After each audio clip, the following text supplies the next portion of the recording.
ഒരു ഭർത്താവിന്റെ വീട്ടിൽ കഴിയുന്ന പെൺമക്കളെ നല്ല സബർ വേണം, നല്ല ക്ഷമ വേണം, നല്ല സബറുള്ളവരാവണം. ഒരു കഥ പറയട്ടെ. ഒരമ്മായും ഉണ്ടായിരുന്നു, വളരെയധികം തന്റെ മരുമകളെ ചിത്രഹിംസ ചെയ്യുന്ന ആള്, മരുമകളെ എപ്പോഴും കുത്തുന്ന ആള്, മരുമകളെ എല്ലാ ദിവസവും ചീത്ത പറയുന്ന ഒരു അമ്മായിമ്മ. ഒരു ദിവസം ഈ മരുമകൾ അങ്ങ് തീരുമാനിച്ചു, അദ്ദേഹത്തിന്റെ ഭർത്താവ് ഗൾഫിലാണ്, എന്റെ ഭർത്താവ് ഗൾഫിലാണല്ലോ, ഈ ഭർത്താവ് വരുന്നതിന് മുമ്പ് എന്റെ അമ്മായിമ്മയെ ഒന്ന് കൊന്നുകളഞ്ഞാലോ, എന്റെ അമ്മായിമ്മയെ ഒന്ന് കൊന്നുകളഞ്ഞാലോ.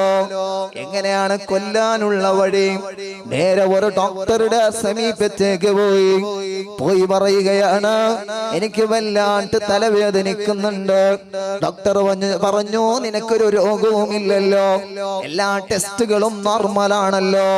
ഡോക്ടറോട് പറയുകയാണ്, എന്റെ ഏറ്റവും വലിയ രോഗം എന്റെ വീട്ടിലുള്ള അമ്മായിമ്മയാണ്, എന്റെ ഏറ്റവും വലിയ രോഗം എന്റെ അമ്മായിമ്മയാണ്, അതൊന്ന് തീർന്നു കിട്ടണോ, എന്നാൽ നിനക്ക് എന്ത് വേണമെങ്കിലും തരാം. ഡോക്ടറോട് പറഞ്ഞു, നിങ്ങൾ ചോദിച്ചത് എന്ത് വേണമെങ്കിലും തരാം, എന്നാൽ ആ അമ്മായിമ്മയെ ഒന്ന് ഉടകി കൊണ്ടുവന്ന് തരുവോ? നിങ്ങളെ വീട്ടിലല്ലേ ഉള്ളൂ, എനിക്കൊന്ന് കൊണ്ടുവന്ന് താ, ഞാനത് ശരിയാക്കി തരാം. അമ്മായിമ്മക്ക് വേണ്ടിയ മറന്ന് ഞാൻ കൊടുക്കാം. 40 ദിവസമാകുമ്പോൾ നിങ്ങൾ അമ്മായിമ്മ അങ്ങ് മരണപ്പെട്ടു പോകും, നിങ്ങൾ പേടിക്കണ്ട, അതിലുള്ള വ്യവസ്ഥകൾ ഞാൻ ചെയ്യാം. സുബ്ഹാനല്ലാഹ്. നേരെ അങ്ങ് ഡോക്ടർ ഈ പെണ്ണങ്ങ് വീട്ടിലേക്ക് പോയി. പിറ്റേന്ന് അമ്മായിമ്മയോട് ചോദിക്കുകയാണ്, ക്ഷമയുണ്ടോ? എന്തോ ഒരു ക്ഷീണം കാണുന്നുണ്ടല്ലോ മുഖത്ത്. അമ്മായിമ്മ പറഞ്ഞു, എന്തെടി ഇണ്ട് തന്റെ മുസുണ്ട് നോക്കുമ്പോ നിക്ക് എങ്ങനെ കണ്ട്. അങ്ങനെ തുടങ്ങി അമ്മായിമ്മ തുടങ്ങി ചീത്ത വിളിക്കാൻ, ചുമക്കാൻ തുടങ്ങി അമ്മായിമ്മ. ഈ ഉമ്മാന്റെ മനസ്സിലങ്ങ്, ഈ പെണ്ണിന്റെ മനസ്സിൽ പിന്നെയും തോന്നുകയാണ്, ഇവനെ എങ്ങനെയെങ്കിലും ഹോസ്പിറ്റലിൽ എത്തിക്കണമല്ലോ, ഈ തല്ലയെ എങ്ങനെയൊന്ന് കൊന്നുകളയണമല്ലോ. സുബ്ഹാനല്ലാഹ്. പിറ്റേ ദിവസം കേൾക്കുകയാണ്, അമ്മായിമ്മ, അല്ല നിങ്ങളെ മുഖത്തിൽ എന്തോ ഒരു വിഷമം പോലെ, എന്തോ കഴിയാത്തതുപോലെ. അങ്ങനെ 2-3 പട്ട സീക്കുണ്ട്, സീക്കുണ്ട്. ഉമ്മയോട് കയറി സംസാരിച്ചുകൂടാ? നിങ്ങളെ പ്രസവിക്കുന്ന സമയത്തോ ഒരുപാട് വേദന സഹിച്ചവരാണ് അവർ, ഒരുപാട് നൊമ്പരങ്ങൾ സഹിച്ചവരാണ് അവർ. ഉമ്മയുടെ വില മനസ്സിലാകണോ? ആ ഉമ്മയങ്ങ് മരണപ്പെട്ടു പോകണോ?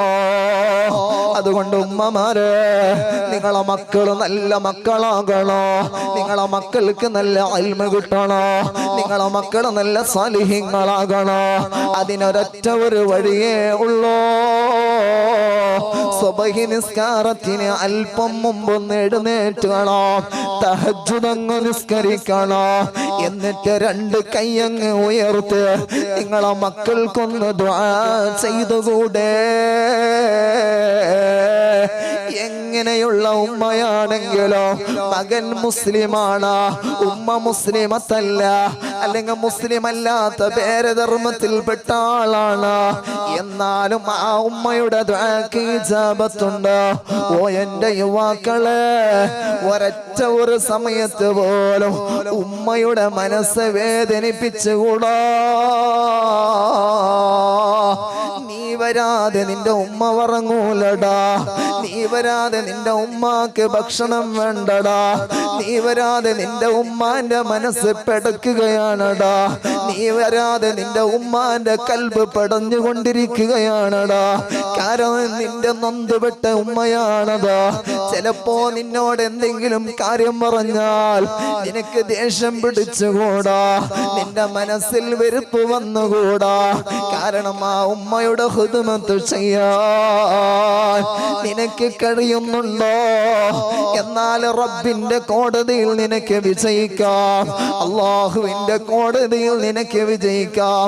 ഏതൊരു ബിസിനസ് ചെയ്തോ, എത്ര വലിയ അവ വേണം കെട്ടിക്കോ, എത്ര വലിയ വീട് നിന്റേതായിക്കോട്ടെ, പക്ഷെ ആ വീട് ഉദ്ഘാടനം ചെയ്യേണ്ടത് സയ്യിദിനെക്കാളും ആലിമിനെക്കാളും ഏറ്റവും വലിയ സ്ഥാനം അത് ഉമ്മാക്കാണ്.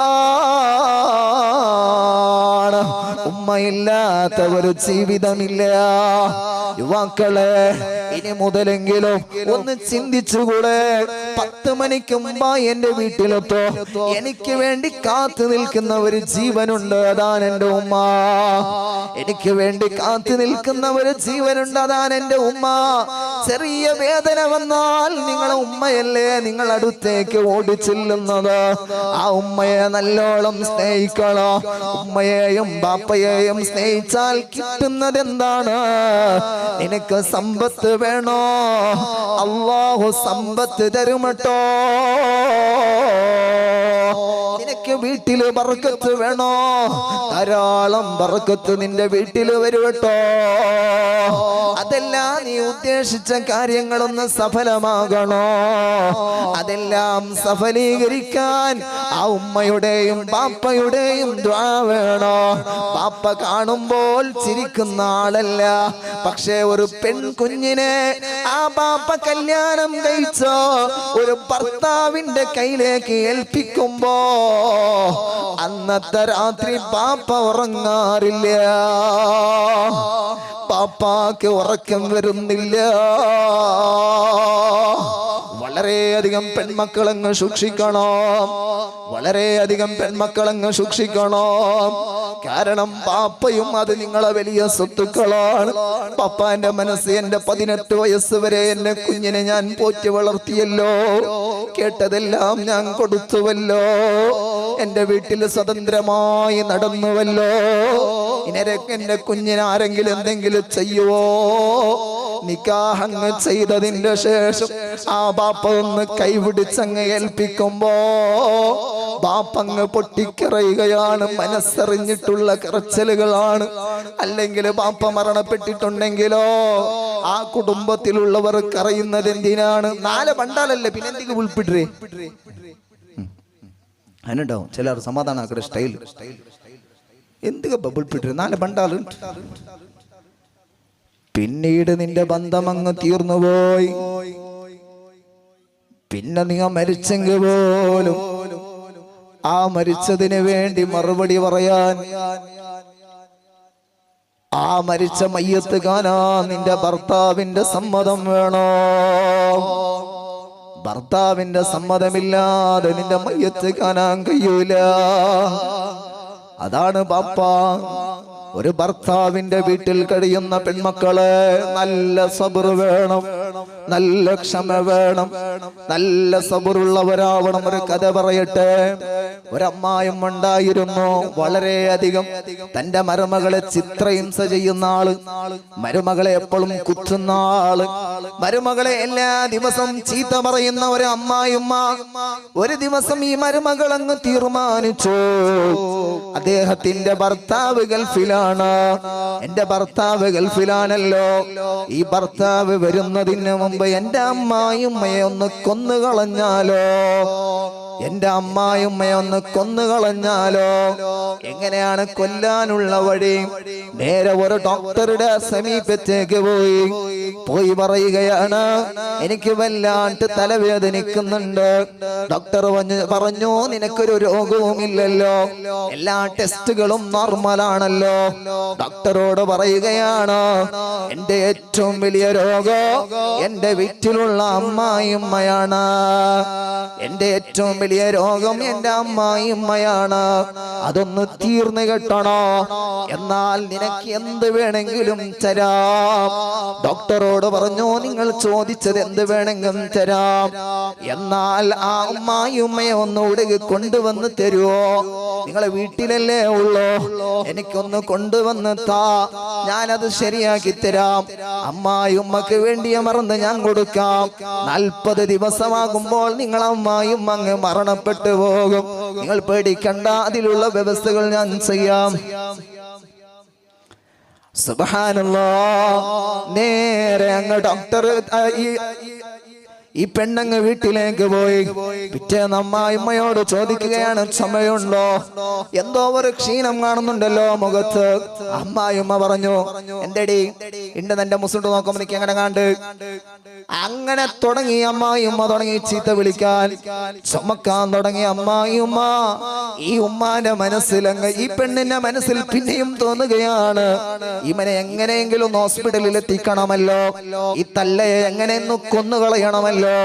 സുബ്ഹാനല്ലാഹ്. പിറ്റേ ദിവസം കേൾക്കുകയാണ്, അമ്മായിമ്മ, അല്ല നിങ്ങളെ മുഖത്തിൽ എന്തോ ഒരു വിഷമം പോലെ, എന്തോ കഴിയാത്തതുപോലെ. അങ്ങനെ 2-3 പട്ട സീക്കുണ്ട് ഞങ്ങൾക്ക് സീക്കുണ്ട്, അങ്ങനെ ഉണ്ട്. എന്ത് മുഖത്തിൽ എന്തോ തീരാത്ത പോലെ ഒക്കെ പാണ്ട്, കൈക്കാൽ നൊമ്പള, ബച്ചിടെ, മേൽക്കൈ നൊമ്പള, അങ്ങനെ അവിടെ ഇങ്ങനെ അവിടെ തെല്ലാപ്പുറ പോയിട്ടാകുമ്പോ ഒക്കാണ്ട് അങ്ങനെ അവിടെയാണ്. ഏതായാലും അമ്മായിമ്മ പറഞ്ഞു, അതേ ഒന്ന് ചെക്കപ്പ് ചെയ്യാം, എന്റെ മനസ്സിനും അങ്ങനെ തോന്നുന്നുണ്ട്.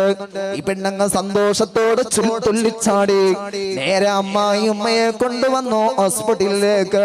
ഡോക്ടറോട് പറഞ്ഞു, കാര്യങ്ങൾ ബോധ്യപ്പെടുത്തി കൊടുത്തു. എന്നിട്ട് ഡോക്ടർ 40 ദിവസത്തിന്റെ മറന്നെഴുതി കൊടുത്തു. സുബ്ഹാനല്ലാഹ്.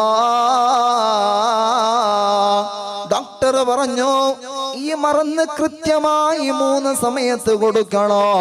പക്ഷേ അമ്മായിമ്മ രാവിലെ വേഗം എഴുന്നേൽറ്റ് പണിയെടുക്കാൻ പാടില്ല.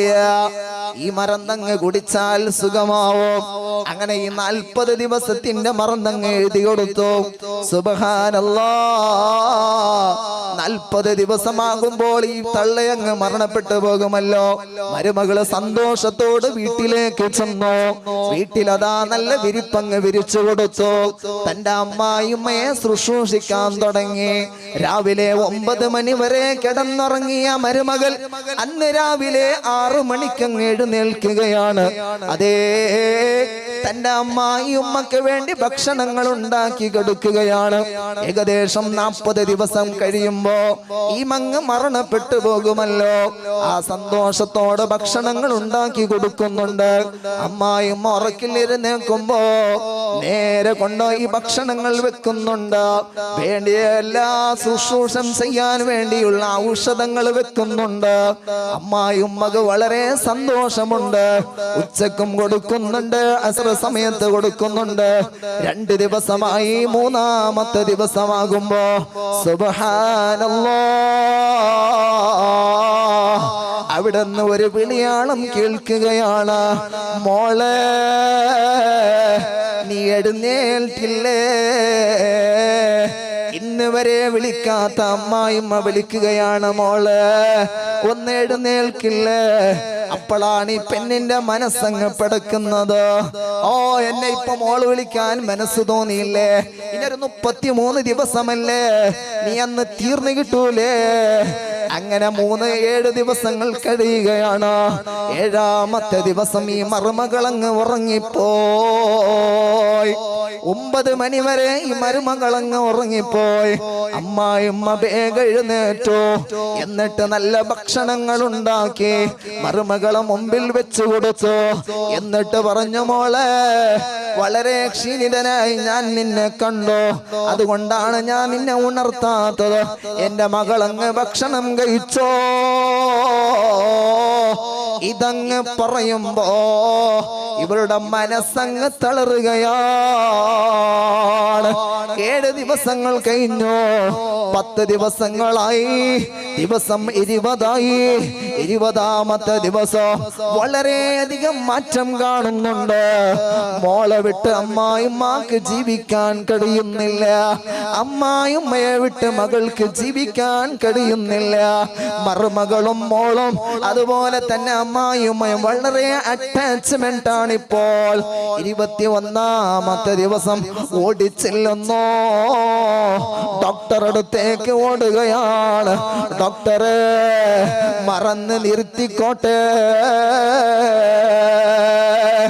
എന്റെ അമ്മായിമ്മ ഇല്ലാതെ എനിക്ക് ജീവിക്കാൻ പറ്റൂല, മറന്നൊന്ന് നിർത്തിക്കോട്ടെ.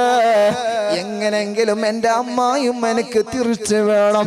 ഭർത്താവില്ലെങ്കിലും ഞാൻ ജീവിക്കാം, പക്ഷേ ഭർത്താവിന്റെ ഉമ്മയില്ലാതെ എനിക്ക് ജീവിക്കാൻ കഴിയില്ല. സുബ്ഹാനല്ലാഹ്. ഡോക്ടർ പറഞ്ഞു ഇപ്പൊ ചിന്തിച്ചിട്ട് കാര്യമില്ല, അന്ന് തന്നെ ചിന്തിക്കണമായിരുന്നു. ഇപ്പൊ ചിന്തിച്ചിട്ട് എന്താണ് കാര്യമുള്ളത്? അന്ന് തന്നെ ചിന്തിച്ചാൽ നന്നായിരുന്നു.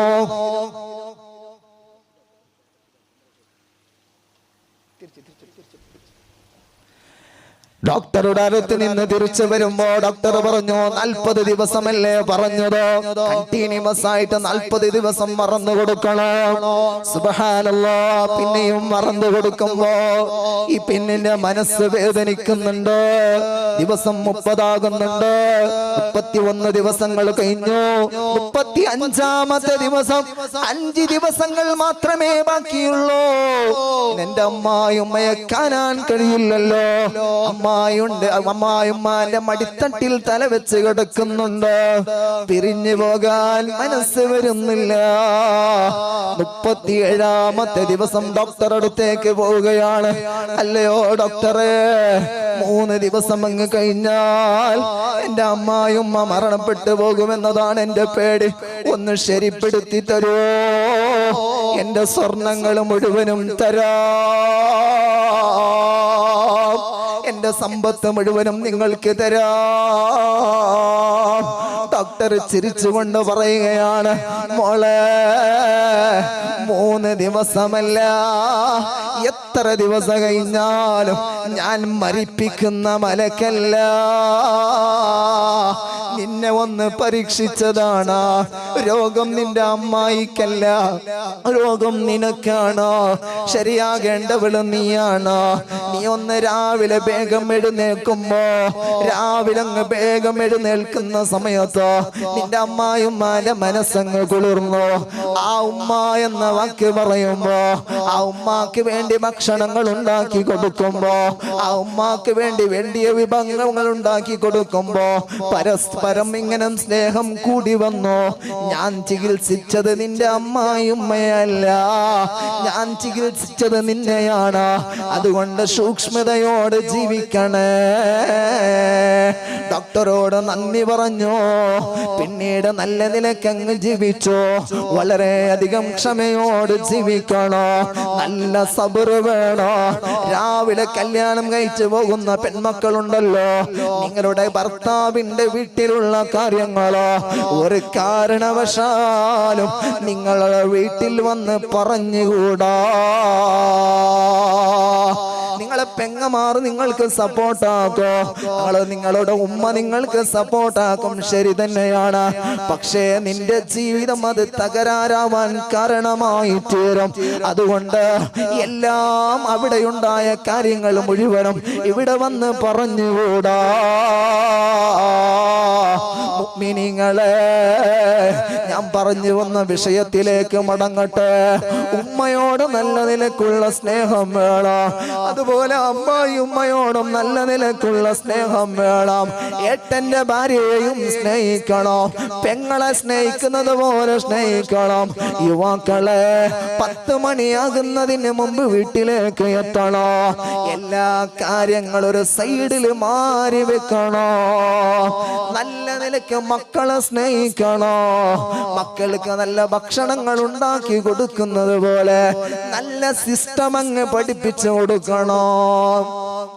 ഇപ്പൊ ബലിയങ്ങളെ കണ്ടെങ്കിൽ ബഹുമാനം ഇല്ലേ ഇല്ല. മുന്നത്തെ കാലത്ത് ഒരു വയസ്സായ ഉപ്പാപ്പ വരുന്നുണ്ടെങ്കിൽ എല്ലാരും എഴുന്നേറ്റ് നിൽക്കും.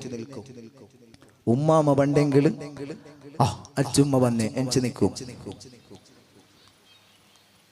ഇന്ന് അങ്ങനല്ലല്ലോ. വയസ്സാപ്പ ഉപ്പാപ്പ ബർട്ട് അയാൾ ബൂളട്ട് അയാൾ ഉത്താക്കടാളില്ല. ബൈക്കിലൊരുത്തി പാലക്കാർത്തി പോകുന്നെങ്കിൽ എല്ലാരും പോയി എത്തും. എന്താ എന്താ എന്താ എന്താ എന്താ എന്താ അപ്പുറത്ത് പൂന്നെ ഇനർത്ത മൂന്നറ അവിടെ നോക്കൂടെ കത്തിയില്ല. പോട്ടെ, ഞാൻ പറഞ്ഞു വന്നത് ബഹുമാനം ഞങ്ങൾ വീട്ടിൽ നിന്ന് പറഞ്ഞു കൊടുക്കണം. ചെറിയ മക്കൾക്ക് വീട്ടിൽ ഉമ്മമാര് പാഠങ്ങൾ പഠിപ്പിച്ചു കൊടുക്കണം. നല്ല നിലക്കുള്ള പാഠങ്ങൾ വീട്ടിൽ നിന്ന് തന്നെ പറഞ്ഞു കൊടുക്കണം. ഉമ്മമാരുടെ ജീവിതം കണ്ട് മക്കള് പഠിക്കണം. ഈ പറച്ചലുള്ള പഠിക്കലവിടെ കൊണ്ട് ഡൗട്ടത് ചങ്ങായിമാരോട്ട് സേരിട്ട് ബെടക്കായിടേ അല്ല, ചങ്ങായിമാരോട്ട് സേരിട്ട് ബെടക്കായിടല്ല. അബ്ബ ഉമ്മ ഗലാട്ടാക്കുമ്പോഴത്തേക്ക് റൂമിടെ ഉള്ളിൽ എത്ര പേനെ അടിച്ചോളൂ. അതിലെ അർത്ഥ ഗലാട്ടാക്കറുണ്ടല്ല, ബായിലിട്ട് അടിച്ചോളൂ. മക്കളെ എതിരിലടിക്കണ്ട. സ്വന്തം ഉമ്മയും ബാപ്പയും ഗലാട്ടാക്കിക്കൊണ്ടിരുന്നെങ്കിൽ മക്കള് പഠനത്തിൽ പിന്നോക്കമുണ്ടാകും. പഠനത്തിൽ ബാക്ക്വേർഡ് പൂളുള്ള ചില കാരണങ്ങള് മഹാന്മാർ പടിപ്പാട്ടി തണ്ടാറ്. സ്വന്തം ഉമ്മയും ബാപ്പയും സമാധാനമില്ലാത്ത ജീവിതം. കുഞ്ഞ് പഠിക്കൂല, കുഞ്ഞിന്റെ മനസ്സിൽ അതേ ഉണ്ടാവും. യാ റബ്ബേ, എന്റെ ഉമ്മ ബാപ്പ ഒന്ന് നല്ല ഐഡിയ മയ്യാവത്ത്. ഒരിക്കലും വേണ്ടാത്ത വാക്ക് മക്കളുടെ മുമ്പിൽ യൂസ് ചെയ്യരുത്. നീ ഒരിക്കലും നന്നാവൂല എന്നൊരിക്കലും പറയാൻ പാടില്ല. ഒരിക്കലും അങ്ങനെ പറയാൻ പാടില്ല. അപ്പാർത്ത ഉത്തരവുണ്ട് നോക്കിയിട്ട് പടി, ഇപ്പാർത്ത ഉത്തരവുണ്ട് നോക്കിയിട്ട് പടി ചെല്ലാൻ പാടില്ല. കാരണം നിന്റെ കുഞ്ഞാണത്, നിന്റെ കുഞ്ഞ് നിന്റെ അഭിമാനമാണ്. അദ്ദേഹത്തിന് ആ കുഞ്ഞിക്ക് അറിയുന്നത് അത് പഠിച്ചോട്ടെ, ആ കുഞ്ഞിക്ക് അറിയുന്ന രൂപത്തിൽ അത് പഠിച്ചോട്ടെ. മുഅ്മിനീങ്ങളെ, ഈമാനുള്ള ഉമ്മമാരെ, ഭർത്താവിനെ നല്ല നിലയ്ക്ക് പരിഗണിക്കണോ, നല്ല കെയർ ചെയ്യുന്ന ഭാര്യയാകണോ. 9 മണിയായിട്ടും ഭർത്താവ് എത്തിയിട്ടില്ല, ഒരു ഫോൺ ചെയ്തെങ്കിലും ചോദിക്കണോ, നിങ്ങൾ എവിടെയാണ്, എത്ര മണിക്കാണ് എത്തുന്നത്. ആ ഒരു സ്നേഹം നിങ്ങളെ കൽബിൽ വേണം. അതുപോലെ തന്നെ 9 മണിയായി, ഡ്യൂട്ടിന്റെ ഭാഗത്താണ് ഭർത്താവ് പോയി നിൽക്കുന്നത്. ഒരു 9 മണിയാകുമ്പോ വീണ്ടും ഒരു കോൾ ചെയ്യണോ, എന്നിട്ട് ചോദിക്കണം നിങ്ങൾ ഭക്ഷണം കഴിച്ചോ. ഉച്ചക്കൊരു കോൾ ചെയ്യണോ, നിങ്ങൾ ഭക്ഷണം കഴിച്ചോ. അങ്ങനെ നല്ല സ്നേഹബന്ധം വേണോ. ഒന്നായി ഇരുന്ന് ഭക്ഷണം കഴിക്കണോ. രാത്രി ഭർത്താവ് വന്നതിന്റെ ശേഷം ഒരു സുപ്രയിലങ്ങ് ഇരുന്ന് ഭക്ഷണം കഴിക്കണോ. അതില് വലിയ ബർക്കത്താണ്. ഇത് മാപ്പിള പെഞ്ഞായി അടുപ്പുകാരല് തിന്നടെ, മാപ്പിള ഡൈനിങ് ടേബിളില് തിന്നറെ, മക്ക ഔത്തര ജാലിങ്ങനെ വെച്ചിട്ട് തിന്നറെ. അങ്ങനെ ആവരുത്, അതിലൊരു ബർക്കത്തില്ല. ഹബീബായ നബി തങ്ങൾ പറഞ്ഞു, നിങ്ങളുടെ സ്നേഹം വർദ്ധിക്കണോ, നിങ്ങളെ മാപ്പിളമാർ നല്ല മാപ്പിളമാരാവണോ. എന്നാൽ നിങ്ങൾ ഒന്നായി ഭക്ഷണം കഴിക്കണോ. എന്നിട്ടോ എന്ന സൂറത്തുണ്ടല്ലോ, ആ സൂറത്തങ്ങ് ഓതി ഭക്ഷണത്തിലേക്ക് അങ്ങ് ഊതണോ. എന്നാൽ നിന്റെ ഭർത്താവിന് നിന്നോട് നല്ല സ്നേഹമുണ്ടാവും. അതുകൊണ്ട് അവസാനമായി ചില കാര്യങ്ങൾ ബോധ്യപ്പെടുത്തട്ടെ. കോളേജിലേക്ക് പോകുന്ന പല ടൂറുകൾ നടന്നുകൊണ്ടിരിക്കുന്ന സമയമാണ്. പല പെൺമക്കളും ടൂറിലേക്ക് പോകുന്ന ഒരു സംരംഭമാണിപ്പോൾ. പല കോളേജ് ടൂറുകൾ നടക്കുന്നുണ്ട്. നിന്റെ മകള് വയസ്സെത്തിയിട്ടുണ്ടോ, എന്നാൽ ആ ടൂറിന് നീ അനുവദിച്ചുകൂടാ. കാരണം ടൂറിലേക്ക് പോകുമ്പോ നീ ഒരു ചെറിയ സ്വാതന്ത്ര്യം മാത്രമാണ് കൊടുക്കുന്നത്. നിന്റെ ആ സ്വാതന്ത്ര്യം ഉപയോഗിച്ച പിന്നീടും കേൾക്കോ, പിന്നെ ആ പെണ്ണ് നാട് ചുറ്റാൻ തുടങ്ങോ. അതുകൊണ്ട് മോളെ, അവളോടങ്ങ് പറയണോ, സ്കൂൾ ടൂർ നിനക്ക് വേണ്ട. നീ ചെറിയ പെണ്ണല്ല, ഇപ്പൊ നിനക്ക് വെളിയായിട്ടുണ്ട്, നിനക്ക് വയസ്സെത്തിയിട്ടുണ്ട്. എല്ലാരും പോകും പോലെ നീ പോകണ്ട. ബസ്സിലങ്ങ് ഡാൻസ് ചെയ്യുമ്പോ എല്ലാ മതസ്ഥരും അവിടെ ഉണ്ടാവൂലേ, എല്ലാ ആൺമക്കളും അവിടെ ഉണ്ടാവൂലേ. ആൺമക്കളുടെ പ്രശ്നമല്ലല്ലോ അത്. നിന്റെ പെണ്ണിനെ നീ ഒതുക്കി അങ്ങനെ ഇരുത്തണോ. ആൺമക്കള് ടൂറിലേക്ക് പോയാലും എന്ത് പ്രശ്നങ്ങൾ വന്നാലും അതാണാണ് അവനക്കൊരു പ്രശ്നമുണ്ടാകൂല, അത് പിന്നീട് ശരിയാകും.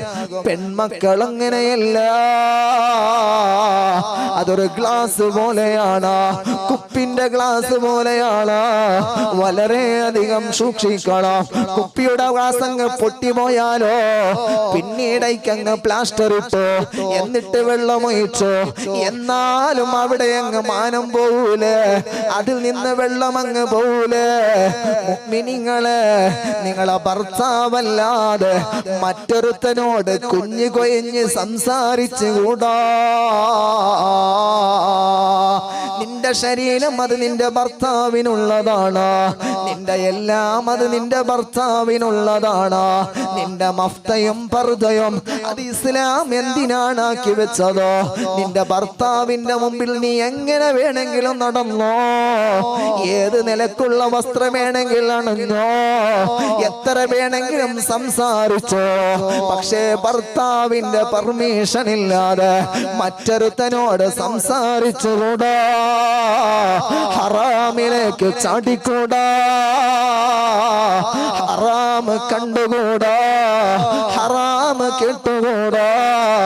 ഹറാമിൽ നിന്ന് വ്യതിചലിച്ച് നല്ല നിലക്കുള്ളൊരു ജീവിതം വേണം.